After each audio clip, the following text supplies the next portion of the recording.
afternoon, dear reading club members. Welcome to our first, online reading club. How you are feeling being on quarantine? Nobody sick, everybody is all right? So, yes? Everything's fine for us for now. Our neighborhood is still safe, and we're still at home, kind of isolating ourselves in our neighborhood. I think it's relatively safe, in Samarkand, kind of still we feel relaxed. Okay. Happy to know about that you are safe and sound. So we are starting. Everybody remember what kind of book we are reading this time? Alchemist. Alchemist by Paulo Coelho. Okay. So we are having our visual presentation. Usually we are starting our reading club session with the biography of the author. Okay. So, anybody knows anything about Paulo Coelho? Anybody? Not much. Not much, yeah. So at least What is his origin? From Brazil. From Brazil, absolutely, Shirzot. Anybody else? Some ideas about Paulo Coelho? No, I know that he was prison. Political. Some kind of echo, yes, some kind of echo. All right, so Paulo Coelho, you're absolutely right, Shirzot, that he was born in Brazil and he's our contemporary because he's alive and he's famous all over the world. His works were translated into 65 languages and he wrote 26 books. Half of those become bestsellers and were translated and famous all over the world. Interesting that his parents were so against to the idea that he's going to be a writer. So they even put his, they were thinking that he has problems, mental problems, and even put him into mental hospital by rejecting the idea to become an engineer and to become an author, to become a writer. So that was a very kind of tough. Okay, so it was very tough for him to become a writer because his parents were so much against it. Coelho is writing about himself, about him, not in terms of his biography, but in terms of his ideas and his world outlook. So he is describing how he does see this world and what he thinks about it. And Alchemist is one of these ideas regarding the world, that everything is already have some kind of scenario and you have to fit into the scenario. So there are some, on this slide, there are some kind of dates about Paulo Coelho. He was born in 1947. He was not a very good student at school because he was not interested in STEM subjects. He was mostly interested in fantasy and lived in his fantasy world. And he was joined some protest movements in Brazil in 1970s, and even wrote some lyrics for the protest songs in Brazil. He was jailed 3 times because of his political activity and even experienced some torture. So his life was full of interesting moments. Some of them were happy, some of them were not. And what he's saying about his own life and own works, you can see in this, you will see in his interview. So how he defines himself? He is hippie, he is a journalist, he is a rock star, playwright, theater director, produces television programs, actor. So he has many professors, and he doesn't describe himself as a writer. So I mean, he always thought that other professions are more important than this one. Um, like Santiago, in his book, he walked quite a bit along the roads of from Rio de Janeiro to other places in Brazil. So he liked these road trips, but many of the people in the Western Hemisphere, they are doing their road trips by car, but he does it on foot. So he was doing also some kind of pilgrimage. Tatiana Kukina from our university, she has done the same kind of pilgrimage in Spain to visit the site of the Catholic saint place, Santiago. There are 3 routes. In Spain, one is longer than others, but you have to go more than 1,000 kilometers on foot in order to reach this place. So he has been doing it himself, and this long journey on foot exists in many of his books, but the main one is pilgrimage. All right, so now we are going to see some videos where Paulo Coelho is giving interview to talking about what he is thinking about his life and what he is trying to put into his books. You're one of the world's most widely read authors, but you're more than just a writer. You know, you've become something of a spiritual icon. How do you regard yourself nowadays? I would totally disagree with you. I'm not a spiritual master or anything. I am someone who is, well, walking through this life and learning at the same time. What I do is to share my experience, because I think life is about sharing. So in this case, I write things that I feel, and then when the books are out, people identify themselves with my books, but not with my answers, mostly with my questions. Well, that's it. I know you've said that you have nothing to teach, but you have something to share. But it must put some pressure on you when people are looking for answers. Obviously, you're touching something that people are missing in their lives. Do you believe so? Well, I don't know. I think that when I write a book, I'm trying to understand myself, because it's not easy to understand yourself unless you share, as I said, with someone else. So when I see it, I have no clear idea what I'm going to write about. Sometimes it is a totally unknown part of me who does it. So we get inspiration. Inspiration meaning breathing, getting things from outside to inside. So my books mostly, they try to share to myself, who am I? Because I'm this constant process of discovering myself. When you're a child, you think that only you exist. Right. And one day I was by a orange tree, and I had the sensation that I was alive. Do you remember the day that you realized that you were alive? No, I don't remember that day. But I remember. So I wish I did, so, but okay. But that day, my God, I'm alive. Not only I am alive, but I'm not the center of the universe. And then I realized that I was alive, and there was a lot of things going on outside my childish world. Mm-hmm. And so I said, I'm going to pay attention to what is going on. And this is how I survived it.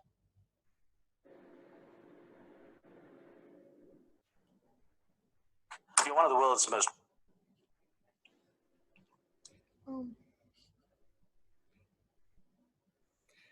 Okay, so I want to ask you, do you like Paulo Coelho? Do you like his life? Would you like to live the same kind of life as he does? Who can answer this question?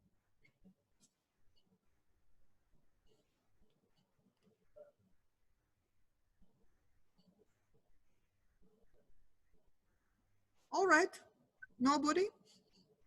Well, it's hardly possible to answer this question because in the interviews we weren't able to, how to say, see the part of his life. Actually, we know very little about him, and probably because of that, no one can answer exactly whether they really want to experience the, how to say, the life that he had. But I think he became a well-known and I would say bestseller writer in the world, and therefore I think everyone would love to be in his place. That's what I can say. Okay, thank you very much, Sir Shurgot. Yes, I mean, he never been thinking about being famous. You can see it from his interview, from the facts about his life. It's just a coincidence. You know, I mean, he was writing about what kind of inspiration he was getting. So without thinking that whether it's going to be famous or not. So he's just living the life he likes to live. I always think that this is the best way. Not everybody can do it. Unfortunately, I cannot, but that's some people can. All right. So we are moving towards our next stage of our reading club. We are going to talk about his book, and I will provide you with some facts.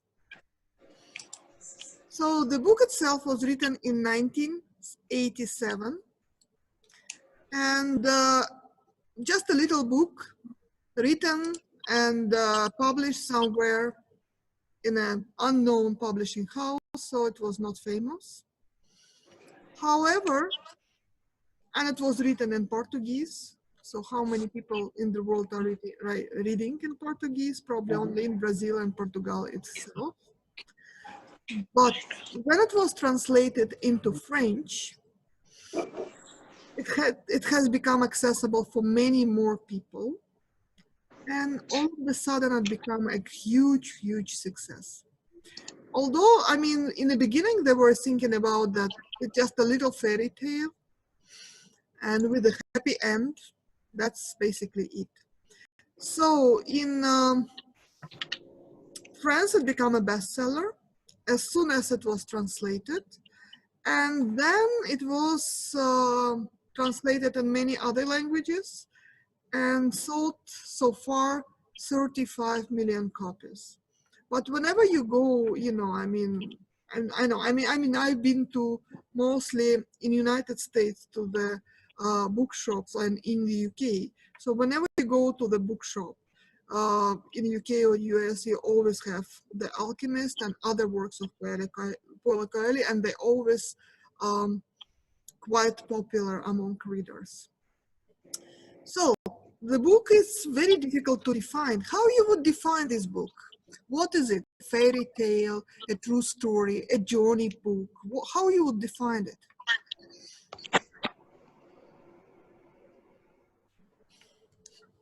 Anybody? Okay, you have read the book. What the genre? What the genre of the book? What do you think? It's kind of storytelling, like for little children. Yeah, so That's it is a children's book. We will define it as a children's book, yes? Yeah, but it's more philosophical. I mean, it has some ideology. I mean, philosophy of the writer, and it has, you know, difficult to explain, but the mixture of explanation of different religions, like Christianity and Islam, especially. Yes, okay. So it's a kind of difficult to explain because it doesn't belong to particular genre, yes? So it can be a kid's book, although I don't think that the kids would be really interested in those discoveries of the alchemist or philosophical stone and other things. Although yes, for children, maybe it can be difficult to understand, it's a bit sophisticated, to grasp. Yes, but still, the way the story is told is kind of very simple, but there are like too many expressions used which connect dots, different dots, make the whole picture. For children, maybe it will be kind of storytelling, but it's more philosophical. Okay, interesting. Thank you very much, Herzog. Any other ideas regarding the genre of the book? I mean, it's quite philosophical, but it's at the same time it is mystical, so modern philosophical, and there is some kind of wisdom about how to live the life and about the meaning of the life as well. So why you are living, what are your journey in this life for? I mean, I think that it's kind of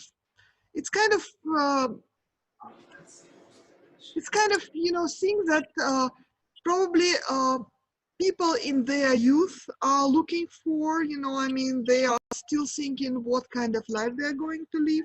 So I'm thinking that it is more for them. Okay.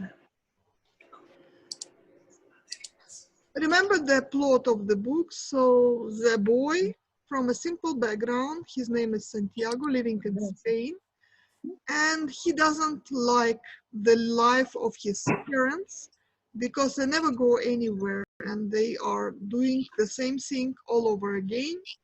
Every day they are waking up, almost like we are doing on quarantine. So, and he wants to travel. However, in this part of the world where he is living, the only way to become a traveler is to become a shepherd, to get sheep and take them all over the places. Then he met some kind of magician who told him that he has a destiny and he has to find his treasure. And this destiny takes him way away from his home, and he experiences a lot of adventures and finally gets back home to find the treasure. But along the way, he finds a lot of interesting things. He found his true love. He found his true teacher. He found his true friend.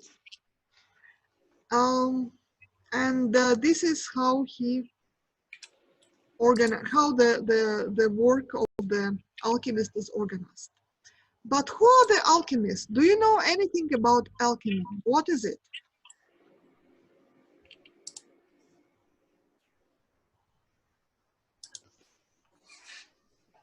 It's like magicians, or how to say, people who can change, for example, stone to gold or something like that. So any element, the alchemist, the ultimate goal of the alchemist was to create to transform a very simple elements, chemical elements, into gold. Yes. And in order to do this kind of thing, they are been using special thing. They call it philosophical stones. So the philosophical stone is a kind of very interesting thing that provides you with wealth, provides you with eternal life, health. So it's something which makes your life meaningful. And all the alchemists were searching for this philosophical stone. Yeah, there's kind of Harry Potter philosophical stone in Harry Potter. In Harry Potter philosophical stone, the stone has already been there. They've been, it was hidden somewhere. At least, Harry Potter just was looking for that because that was a threat that somebody can take it and use it for evil things. So, but alchemists mostly been using, they've been discovering the philosophical stone. So they're trying to find initial one. All right, so We have some kind of slides about alchemy. So the root and history of the word of alchemy comes from the Greek word, and it means that to separate and join together. There are different types of alchemy, and actually alchemy gave birth to the chemistry, to the modern chemistry, and different types of alchemy gave birth to different types of chemistry. So for example, Spagric Act, it's plant alchemy, when they were trying to mix different plants and different organs of the animals and create special mixtures which would heal people or provide eternal life. And another type of alchemy, the most famous, is transforming common metals into gold.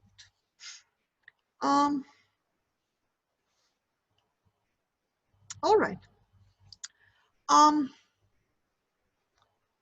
Talking about Alchemist plot more in details, we are thinking about Santiago. He is the main hero of this book.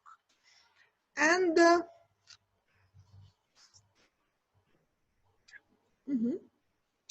so this is a special quiz.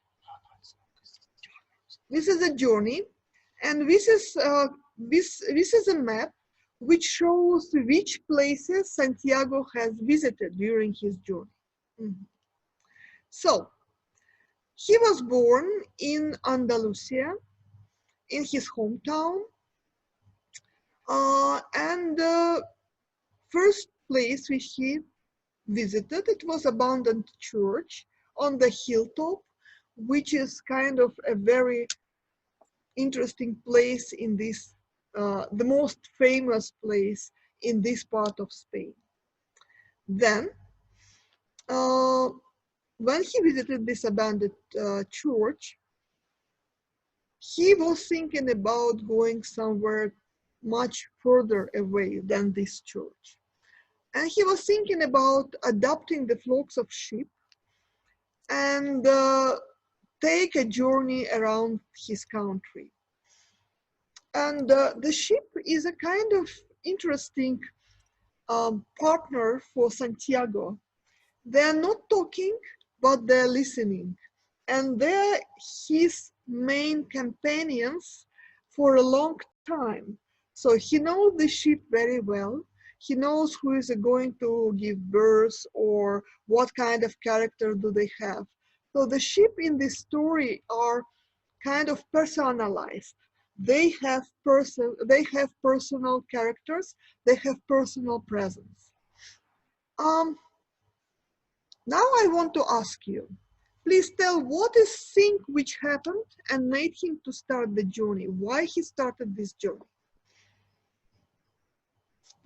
Who read the book? I think everybody did. But do you mean his journey to Egypt? I mean his journey to leave his hometown. So Dilmurat Nazarmatov raised hand. This is you, Dilmurat. Well, I think his main inspiration was to travel, and after his father told him that given their financial condition, that they were not so rich and they were simple farmers, it was impossible for them to travel, and therefore the only way that Santiago could have traveled around the world was to get some sheep and become a shepherd, so he would have been able to constantly go around and see new places in order to feed his sheep. And that's the way he became a shepherd and started traveling, I think. Okay, thank you very much. Can I also, Victoria? Hello. Medina and yes. Medina, was it about the girl? He fell in love with the girl and he wanted to collect money. Yes, it happened a little bit later when he already got his sheep. But what happened inside the abandoned church that Medina and Firuza raised their hand? Medina, please.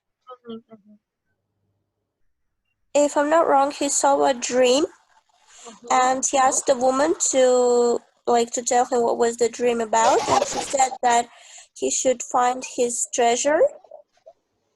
Okay, so it was gypsy, yes? Okay, thank you, Madina. Yes. Firuza, what do you think? It was also something like what Evelina told, connected to with this girl. Maybe he wanted to kind of show off. Maybe no, no, I don't know. I thought so. Okay, thank you. All right, next stop in his journey is Tangier. what? Mhm.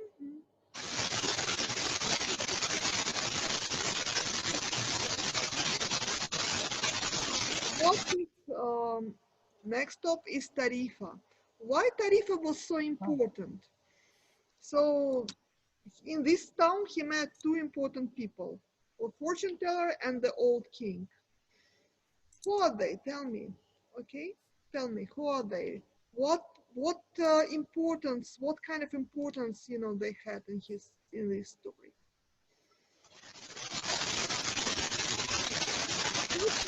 Gypsy, an old woman living in Tarifa who interprets dreams. Yes, Madina.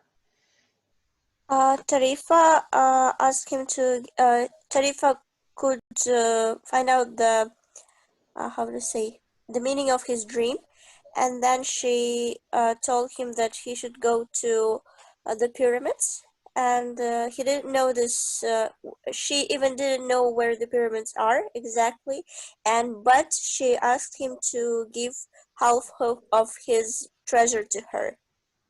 Okay. And another king of Salim, yes, he told him about how to say the science in the life, what they mean, and how to say science in English? Like, there's one word. Omen.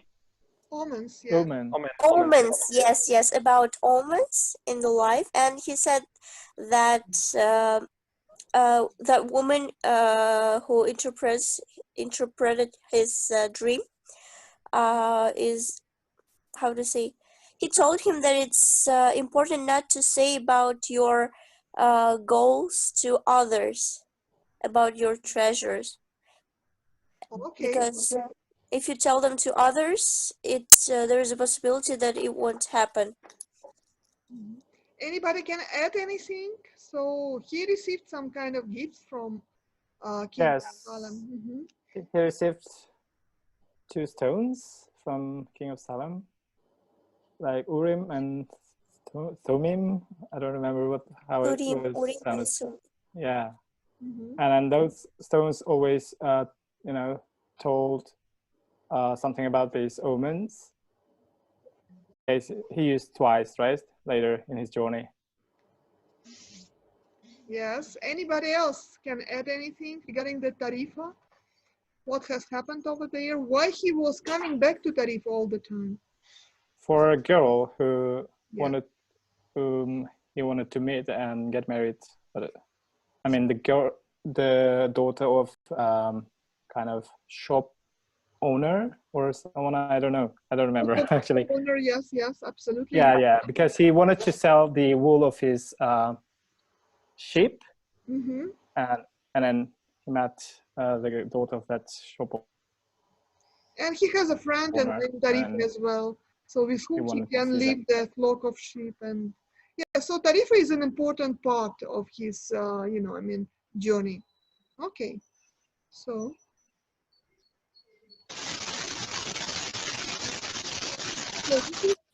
This is a king of Salem. He talks about the story about the drops of oil. Anybody can recall this story?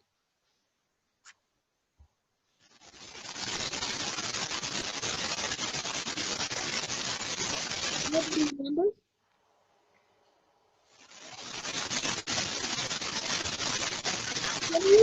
Okay, anybody remember the names of the 2 stones he received? One was Thummim and Urim. Okay. Right. Next stop. We go to Tangier, Morocco. What brought Santiago to this town?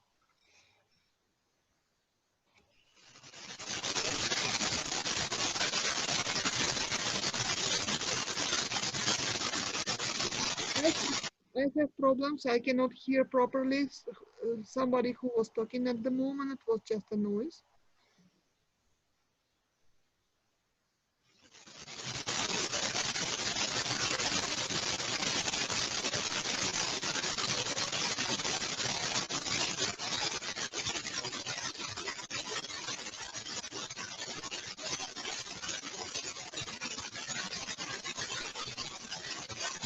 Lola Shadmanova raised hand. Lola, please.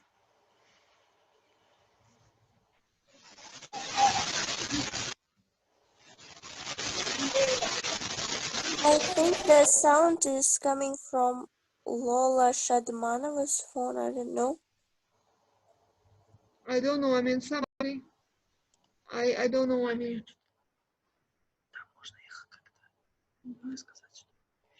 Okay. Please.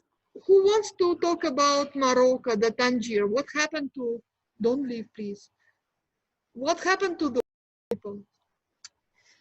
Okay, raise hand, please. I will ask you to join us. Dilmurod, please. Dilmurod, please start. So he went to Africa by boat. I think it was a 2-hour long travel, so it wasn't that distant from Spain. And once he got there, he had money which he received by selling all his ship, and he entered pub or something like that. So it was like a bar, and he didn't speak the language, so the local people spoke Arabic.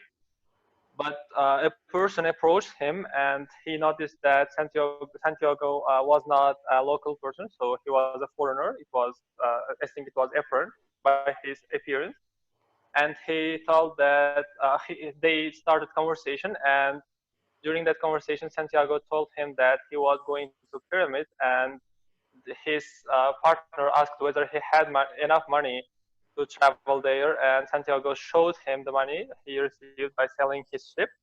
And there, the owner of the pub became angry at Santiago, and his partners told that each town had its own thieves, and he'd better be more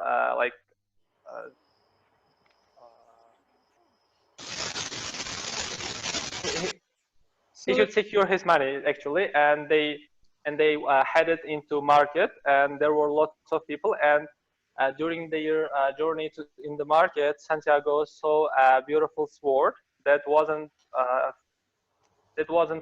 comparable to the ones he saw before. And during that time, he lost that person and who was carrying his money.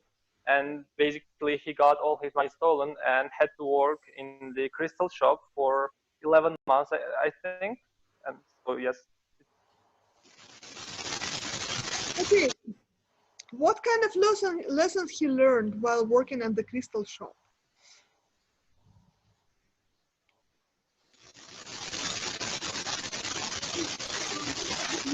Evelina, please start. Yeah, this is one of the most favorite of my parts.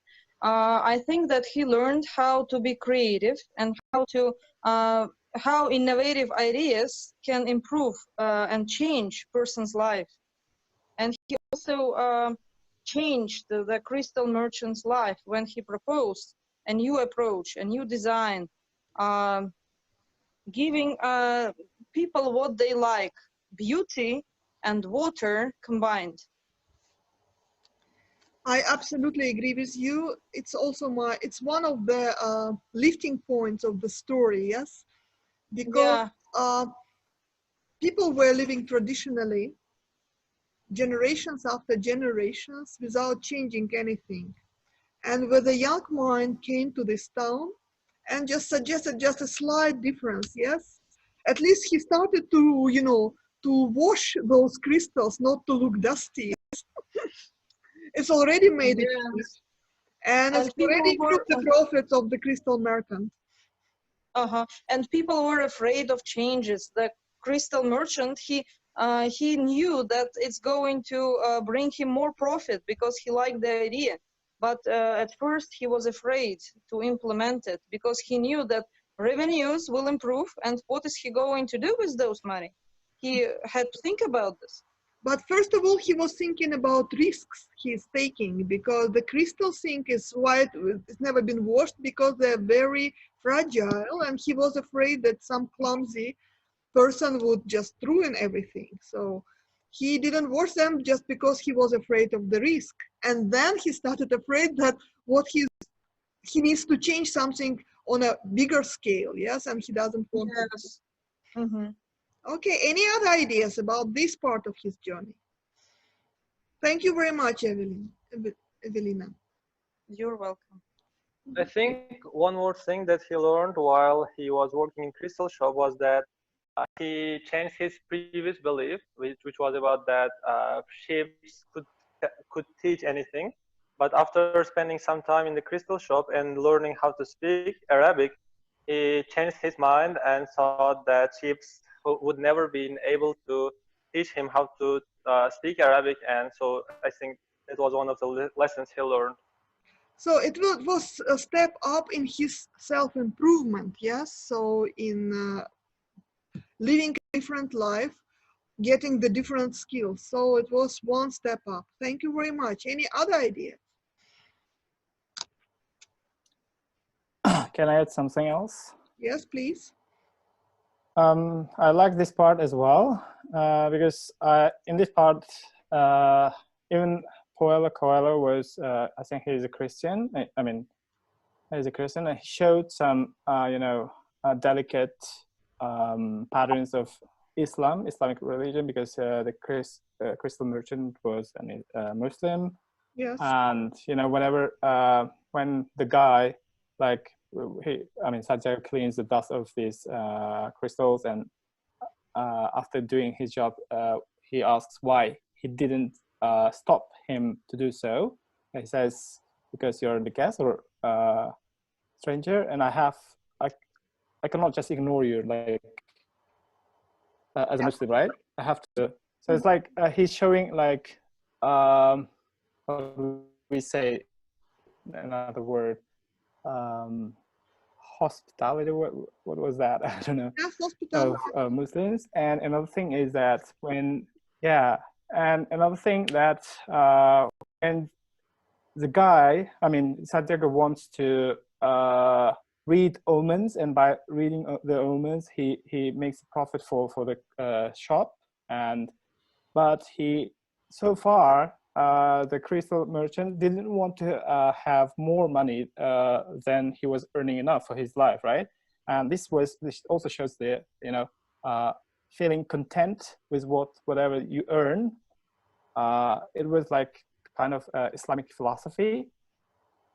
Yeah, well, he had some dream. He wanted to go to Mecca. Mostly in Islam, they teach us, like, for being content.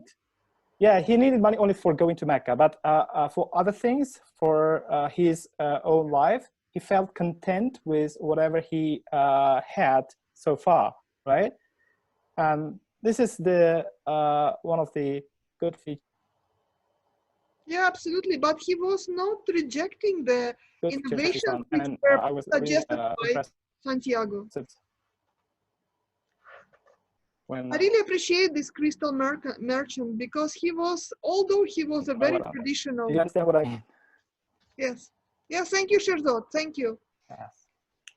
So absolutely, yes, he's a very modest man. He's happy with his lifestyle, but he's not rejecting the innovations which were brought to his life. So he accepts them and he welcomes them. But he said that you never will be going back to your ship, and I never will go to Mecca. So he doesn't have much trust in, in fulfilling the dreams. All right. Thank you very much. We are moving ahead. So after Santiago joins the caravan to get to Egypt, and he meets the Englishman who is trying to become an alchemist. And this is how Santiago is learning about alchemy. All right, can you tell us about this? Excuse Yes, please. Who? Raise your hand. Yes, please describe. excuse me. Yes. Sorry Yes, please. for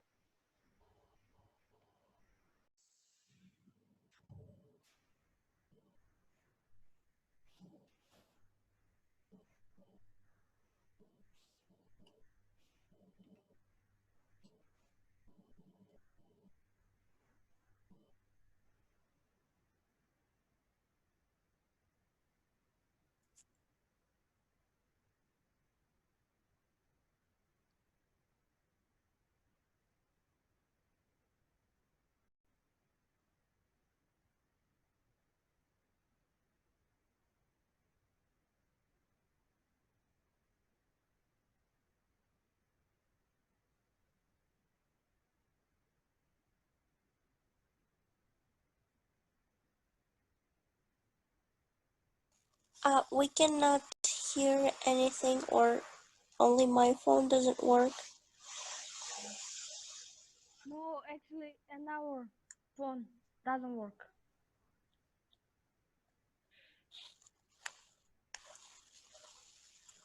Guys, do you listen? Are you able to see the slides? Are you able to see the presentation? No. No. No. Okay, so we are reopening it again. Share screen. This one? Yes. So now you can see it, yes? Yes. So everything is back. All right, guys. Let's talk about Englishman. Don't leave, both of you. Let's talk about Englishman. So what is this character? Why it was important in Santiago's life? Nobody knows anything about Englishman? Well, he's the one who introduced the Alchemist. I mean, the how to say, the topic about Alchemist. So I think that's why he added this character, just to make a link between and to give a hint about, you know, meeting Alchemist in the future. Okay, but Alchemist himself, when he met Santiago and this Englishman, he did not realize, he did not recognize an Englishman as his student. Why? So he was thinking that he's not good enough. Why he's not good enough to be? Because he was not trying, he was not practicing, but he was only reading, like as if like scientists are always doing research on theories, but without practicing. So he was just, he had knowledge, but he didn't even try what he learned. So that's why he maybe didn't recognize him as Alchemist. Any other ideas? Thank you very much, Shirzot. Yes, I agree with you. Any other ideas? Why he decided to just quit his life, quit his study, and go with a caravan to seeking for this alchemist? What do you think? What made this Englishman to travel? Although he is just a theoretical guy, you know, he's not practical, as Shirzot said, but he decided to give up everything in his life and join the caravan.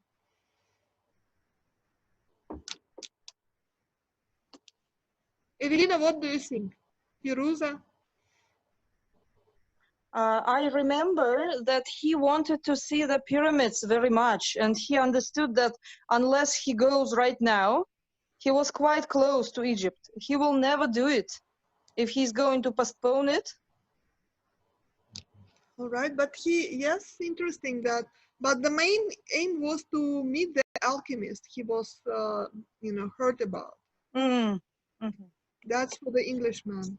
All right, let's move on.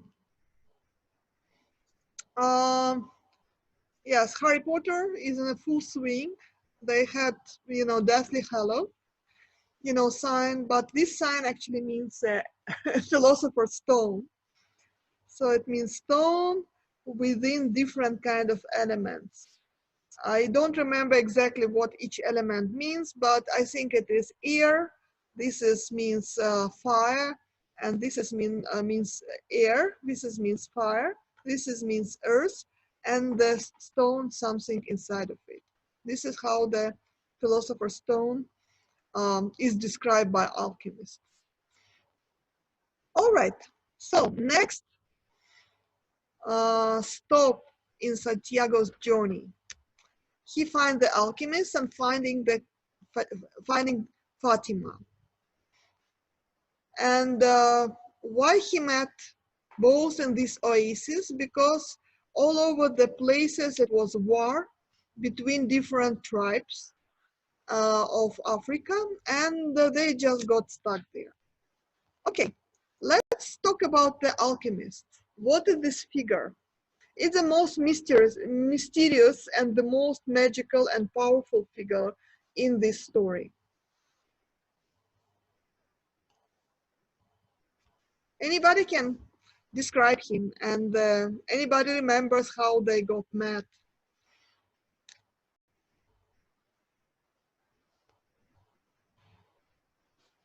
Nobody?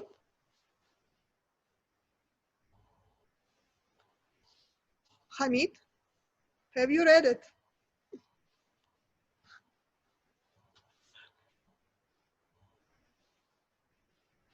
All right. So, what about Fatima? Who is this girl? Can I add Yes, my please. sense? Mhm. That's my favorite part. Fatima is an Arabic girl, and how would I say? She motivates him to go to find his treasure. The boy was falling in love with her, and he was even how to say ready to stay with her and not to go to find his treasure. But Fatima was the one who said that she would wait until he goes to find his treasure and comes back to her.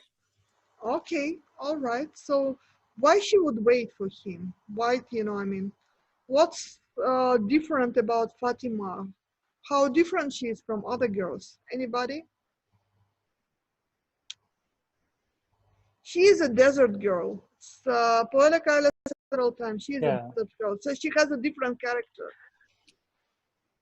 Yeah, so and her father was also. Yes, go ahead. She knew that he could just go and not come back. Yes, absolutely, yes. But regardless that she agreed to wait. Okay, yes. Shirzot, please. Yeah, because you called her as a desert girl, and she knew from her family that, and she knew that her father was also kind of merchant who was trading in caravans, right? And then yes, he has gone like for long trips for many times, and he always returned back to his family. So therefore, she said, if you have a dream, if you have kind of to reach, you have intention to reach your dream, then go ahead and first, I would say, accomplish your mission, and then you will come. If you will come back again, then we can just have a family. She just says. So that means that she will be waiting, as her mother did.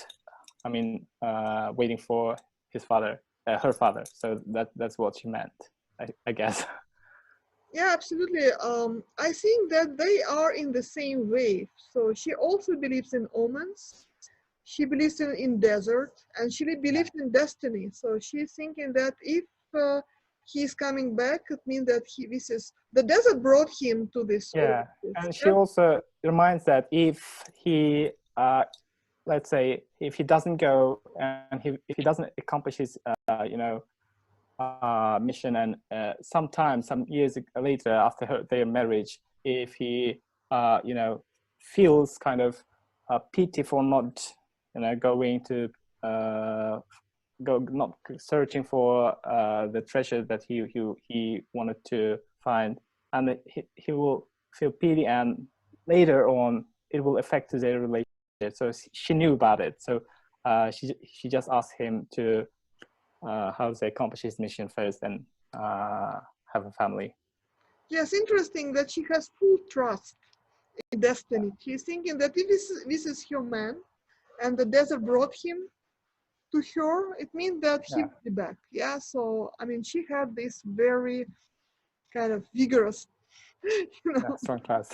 Yes, trust. All right. Thank you very much. Then they are continuing their journey. Although the chief of caravan, he said that it's a very unwise because the wars are in a full swing, so they are put themselves into dangerous situation, but they decided to continue. So Alchemist gave Santiago some gold made from stone. And what happened to them when they were, how Santiago transformed, let's put that way. What Alchemist made to transform the Santiago? I mean, what happened to them? Because they were in a really dangerous situation, yes, and somehow they escaped. What happened?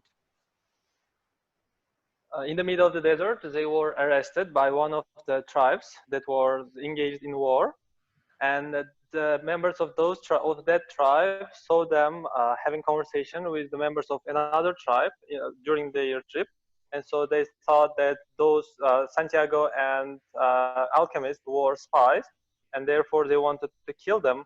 But Alchemist said that Santiago was an alchemist, and if he wanted, he would have destroyed all the constructions of the tribe, turning himself into a wind, and the chief of the tribe wanted to see how he would have done so, and gave him 3 days. And during those 3 days, Alchemist said that Alchemist was able to transform himself into wind, and the only person who was in danger of death was Santiago himself, and he would better learn how to become wind if he wanted to survive.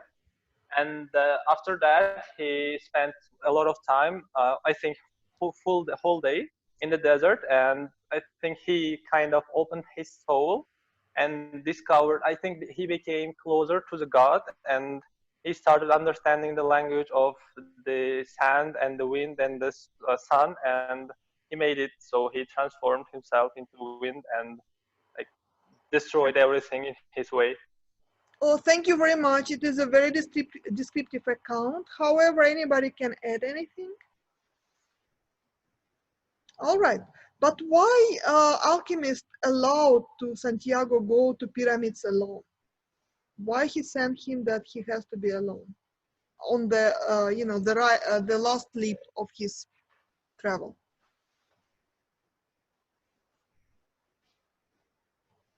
Firuza, anybody? I'm a bit in samba mood. I don't know. I will be a good listener today. Okay, all right.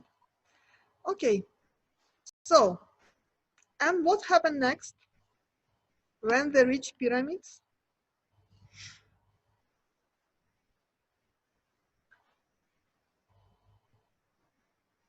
So if I can answer. Please. Before he came to the pyramids, his heart, before he before he out like in the last June before the pyramids, his heart told him that he should dig the place where his tear would fall, and when he saw the pyramids, he started to cry, and there one of his tears fall to the sand, and he remembered the words of his heart and started to dig, and he was about to find his treasure finally, but no, there wasn't anything, but 2 or 3 people arrived out of nowhere and started to ask what he was doing and who was he, and he said he wasn't doing anything and like that. And they found the gold which the alchemist gave him, and they took it, and they suspected that he had far more gold and he was hiding it in the hole, and they started to beat him up. But lastly, he said that he was searching for treasure when he was digging the hole, and they laughed at him and didn't take it seriously. And one of the men who have beaten up Santiago said that a person shouldn't always believe his dreams and it shouldn't take it seriously. So he said that he had also had a similar dream in which he saw that the treasure was waiting for him in an abandoned church in Spain, where Santiago met the king. So it was kind of conveying necessary information to Santiago, but that person failed to act and get his treasure, so it became Santiago's treasure. Okay, thank you very much. And omens again. So he came across the beetle, the scarab beetle, and he recognized it as a good omen, although that this was not a very good encounter when he lost all his gold. All right.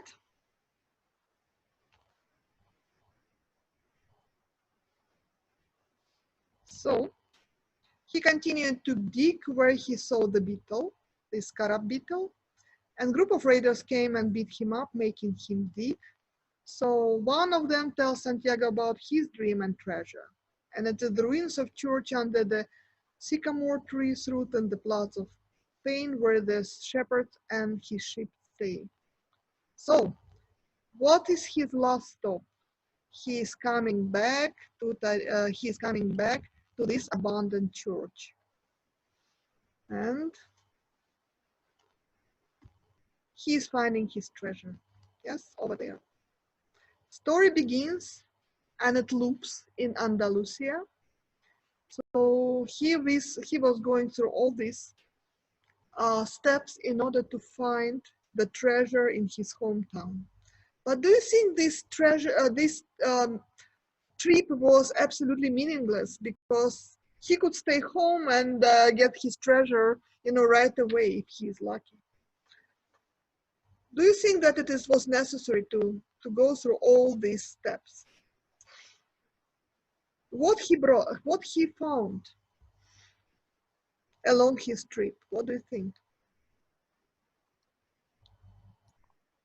Would you continue, if you know that you are staying home and you can find your treasure at home, would you go for this very long journey? Sherzod, what do you think? I cannot say I would go for a long, just like following my dream. What I've dreamt at night and following my dream, searching a treasure for such kind of long distance. But here in the story, like first he wanted to travel. So I think, traveling to Egypt and coming back again, like he achieved his kind of dream too. So it's like, it is also like kind of linked once again, like he achieved his dream of traveling. And another thing is like during his travel, he, finds out, he learns different things about alchemy, about, oneness, or what we say, without even language, you can just, he could communicate with sheep, he could communicate with other people, like without knowing the language. So he understands this kind of the soul of the world, the kind of stuff. Like it's too philosophical to explain everything in detail. But what I want to say is like the whole trip teaches him the way how to achieve his dream, and then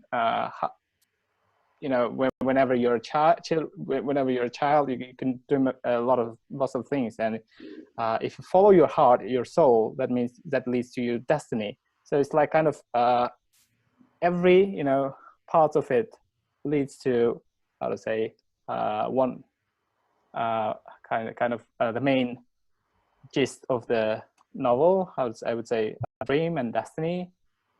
So therefore, he needed to have traveled this whole Africa, not Africa, I mean, to Egypt. Yeah, I agree with you, Charlotte. I think that Paula Coelho think that this is life. Life is a trip. So sometimes it making loop, but without that experience which you are gaining during your trip when you are living, you would not be able to find your treasure. I agree with you. Yeah. All right, so we are moving to discussion questions.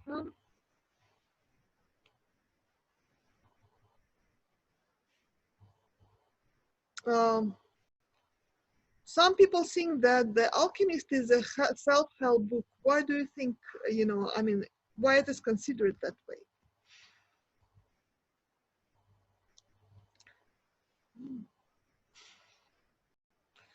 Anybody can answer this question. So, Santiago was helping himself. He was not asking for help from anybody else.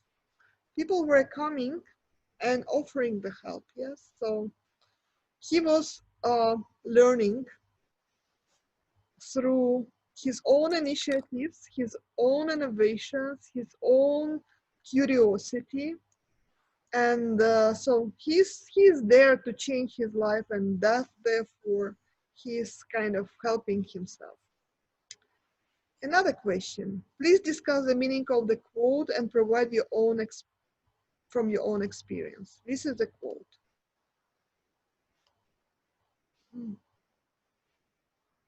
I'm trying. Смотри, что-то такое.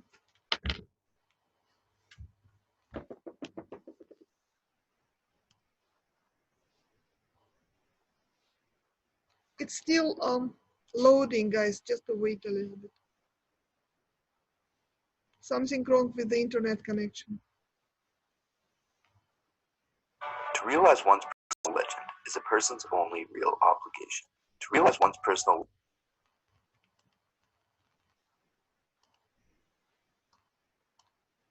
legend is a person's only real obligation. To realize one's personal legend is a person's only real obligation. All things are one, and when you want something, all the universe conspires in helping you to achieve it. Okay, any ideas about this? Do you feel it from your own life experience, that all things are one, and to realize one's personal legends is a person only real? Okay, Firuza, please. Yes, this is true. I totally agree with this quotation. You know, I can tell from my own experience. When we want to achieve something, we should, how to say, we should not fear, we should not feel fear, we should just move on.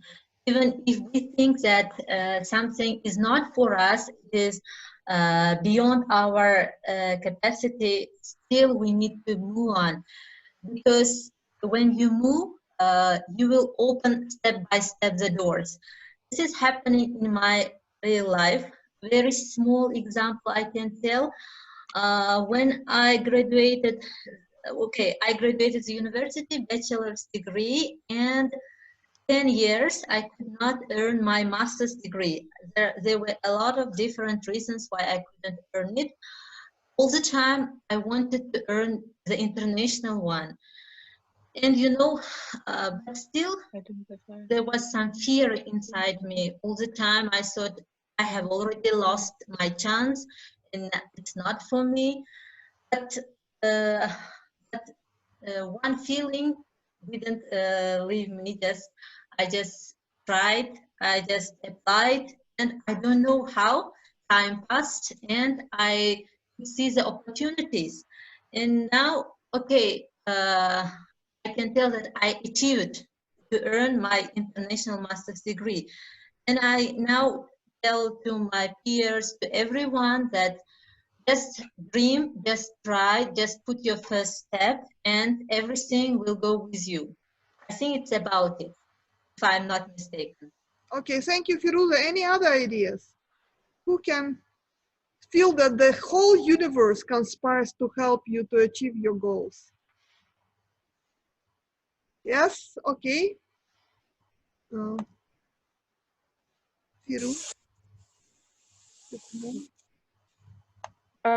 Can I? Yes, I please. should raise the hand. Yes, Evelina, yes, I see you're raising the hand. Please, Evelina.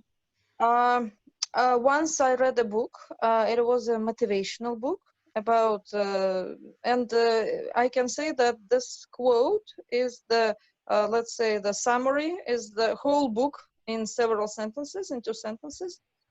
It said that a person, when he wants to achieve something, he should imagine it. For example, let's say a car. Like if a person wants to have a car, instead of complaining and pitying him or herself that he or she doesn't have a car, or there are not good circumstances or time, he should imagine himself or herself driving in this car. What kind of car he has, how much does it cost, how it feels to ride in the salon. And then it says that when person is forming this positive ideas, it kind of the whole world is trying to realize this picture that everyone knows that we are thinking not in sentences but in pictures.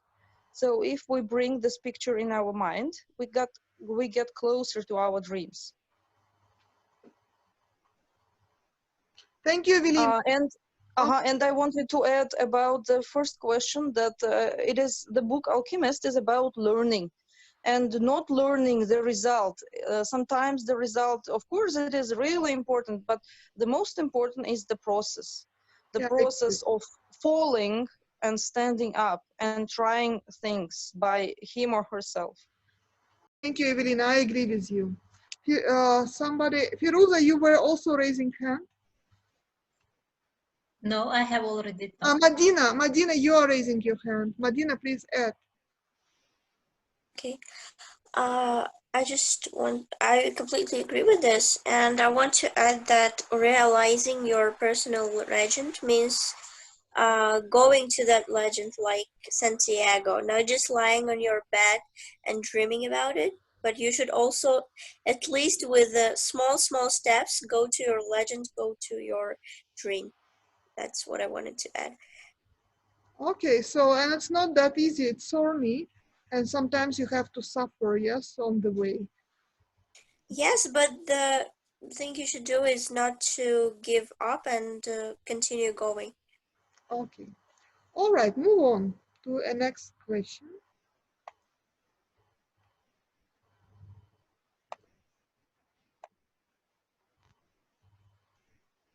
Consider the desert as a teacher. What does Santiago learn from the desert in The Alchemist? So, what desert was teaching him? You already started to talk about it. What desert, the desert was teaching to Fatima, but what she was teaching to others? Any ideas? Nobody is raising hand. Maybe decision making. Decision making. Okay, please illustrate with the example. If I'm not mistaken, in desert, Santiago had to choose whether to go on or give up. Yeah. Yep. And I don't know, I can't remember the pictures, but at last, eventually he decided to go further, and it was a good teacher in making him decide. Okay, Madina, please. I think desert taught Santiago that that person doesn't know what happens in the future. Yes. So we can succeed or we can fail, and so we should be ready for everything. Yes. Okay, Shirzad, please. Well, actually, for me, like I felt like desert is a kind of hardship, trouble. So it's like all the people, all Arabs who live in desert, they believed omens. So omens like kind of the signs of for something, for being or for as a sign of opportunity. So I think like desert taught Santiago like to, you know, not to lose those opportunities whenever they face kind of hardship or any kind of trouble. So it's kind of symbol of omens, I would say, like giving opportunity when you face trouble. Okay. I think that, you know, I can add to all this. I agree with you completely, but I can add to it that contemplation is also a very important skill, which was taught by the desert. Desert seems to be empty space and empty and lifeless, but if you are contemplating, you can see the beauty of the sand, of the sky, of the starry night, and this tranquility which provides by the desert, despite of the war which organized by people. I think this is also a very important lesson. Without this understanding of the desert, without this contemplating it, I don't think that Santiago would be able to transform himself into the wind, or, you know, I mean, to understand desert so much. I think desert taught him to become his main teacher. You know, he had some unusual teachers like sheep or, you know, I mean, gypsy woman, and the desert was the greatest among all of them, I think. Okay, so we are moving forward, and now we have a very interesting quiz. So my colleagues will explain you what you should do. Hello, dear students. Hope you are doing well. So the next activity is we are moving to quiz part. So we have some prizes for you. For the first winner, we have it's not notebook, the book note for the first winner. So here is it from Oxford. And for the second winner, we have bag. This is for second place. Yeah, for second place. And for the third place, we have also a pen. So you can take it by making appointment to the university anytime as appropriate to your time. So let me first explain the instructions. So first thing you have to do is, let me share the screen. So first thing you have to do is you have to go to nearpod.com. So I will show you now as I will take the hosting. If you have seen, we have shared the student code to enter to the activity, also towards Facebook and Instagram, and Zoom link also it's attached. So I will also show you now in a second. And the topics are related to the today's and what you have read on the Alchemist. So we have 5 questions quiz, multiple choice questions, and 1 question for matching. So you have to match. During the matching, you can just click the first one and second one. So the first one should be matched with the second one, and after there will be tick appeared, and then you can move on to the next related. And the question is related with the characters of the Alchemist. And the second one is drag and drop. So in drag and drop, what you have to do that you can find there will be the text, 1 paragraph. So you have to find you have to put the appropriate words to the sentence. So in doing this, you can just drag and drop. So it will be, I think, easy. So I will now took the hosting. So let me share the screen. Now, could you see it on the screen? On the screen. Is it visible now? Is it visible now? The students? The students? Yes, yes. So there are 6 students. So I think quiz. For the first quiz, you have 45 seconds. Are you ready? Can we start? Yep. So Then in 3, I will start 1, 2, and 3. Let's go. You have 45 seconds.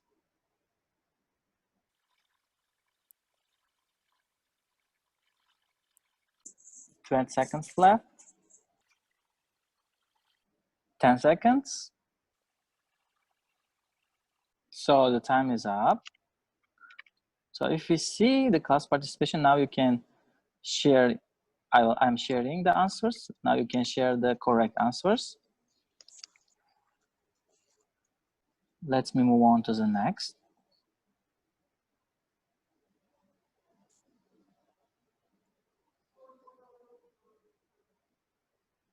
So the next question is matching.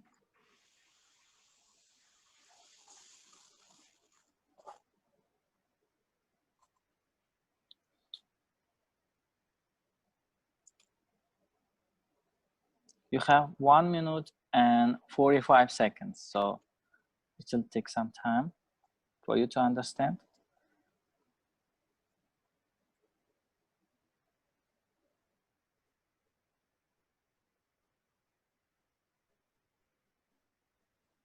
So you text with so you have to first click the picture or the text, and then in the second time you have to if you have first time click the text, then you have to click the picture. So then tick will appear. If it's not correct, X will appear. First click the picture or text, and then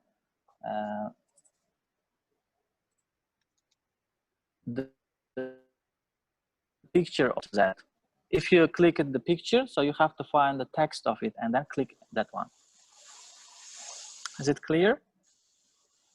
Yes, yes. Okay. You have 40 seconds. There are 6 characters. We have already done it. Wow, great. If you have done it, so it means that for timing, you are winning on the time, yes? If you do earlier finish, so you will get more marks for that. Thank also. you. Yes, you will have a higher scores at the end. So we have still 10 seconds, and then I will move on to the next. 7, 6, 5.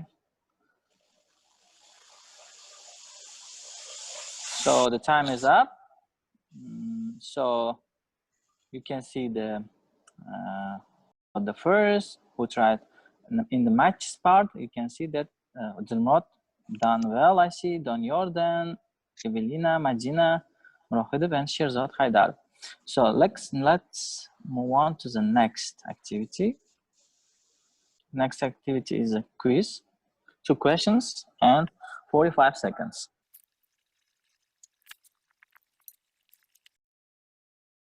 7, 5,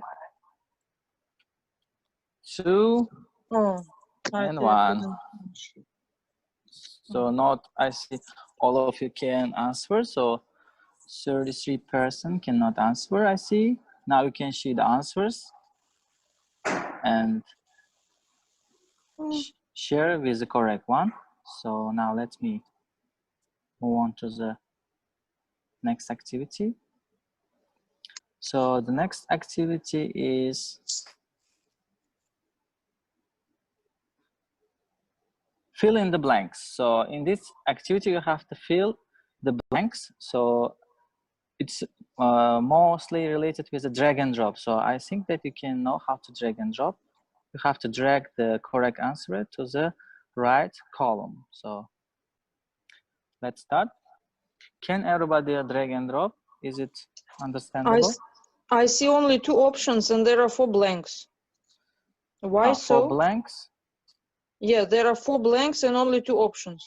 So you have to, if you're on the right side, if there is an arrow, so if you click the arrow, you can see the other 2 options also. Okay. For different devices, it shows differently a little bit. So after 5 seconds, I will move on to the next. Okay, 1, 2, 3, 4, and 5. This is the last activity, which is quiz. So you will have 30 seconds. The Alchemist in this Guinness World Records as a book by living author. I think it's not a difficult one, yes? Yes, we hope so. So, so the time is up now. So now it's time to see the answers, yes? So who is the winner? So from the percentage, if we see that Dilmurad is 100%, yes? So he will be the first. For the second one, Donor hasn't participated because, yes, this is actually the students list. So 0 for the, so it means for the second place, it will be, as I see, we have 2 places, Evelina and Shirzod Haidarov, yes? Because they have answered to 60%. Both of them have answered the 60%. But if we see for the order, so it means that Evelina has answered firstly before the Shirzod. But they have, both of them have got the 60%. Yes, so it means that Evelina will be second and Shirzod Haidar will be third. Yes, thanks for also noting. So we have identified now. So in that case, Dilmurad is the first place, then the Evelina and the Shirzod Haidar. Is it right? So Yeah. Great. For the first Thank place, there's a book, Oxford book note. And you can bring by appointment to the university. And for the second place, I'm showing again that this is a bag from Oxford Education. And for only third place, we have only pen. So you can take it anytime by making appointment to the university. So now let me, thanks for your participation. And now let me give my turn to Victoria. Okay. I am unsharing. I will stop the sharing now. Okay, dear participants, dear Reading Club members, thank you very much for your participation. All right, so if you have any questions to me or to somebody else, this is the right time to ask. I hope that our first online Reading Club session was successful. You enjoyed it, although of course it is not as cozy and intimate as face-to-face sessions with biscuits and with tea and coffee. However, we are trying to do our best under the circumstances. So we decided to do it like this. While it is still online and we still have to keep distancing, we are going to have our reading clubs every month. So soon enough, we will announce you what kind of book we are going to read next time. So next reading club is going to be in September.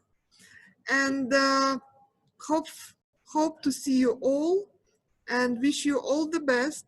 Especially please stay healthy, safe, and try to avoid all problems and troubles and enjoy your life as much as possible.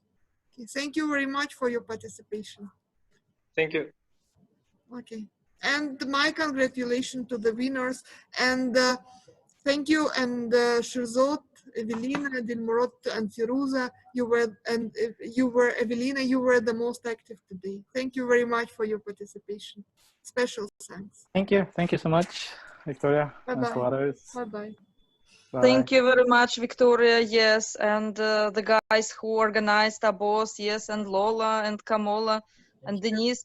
Thank you very much. It is very nice to communicate with you and to read books.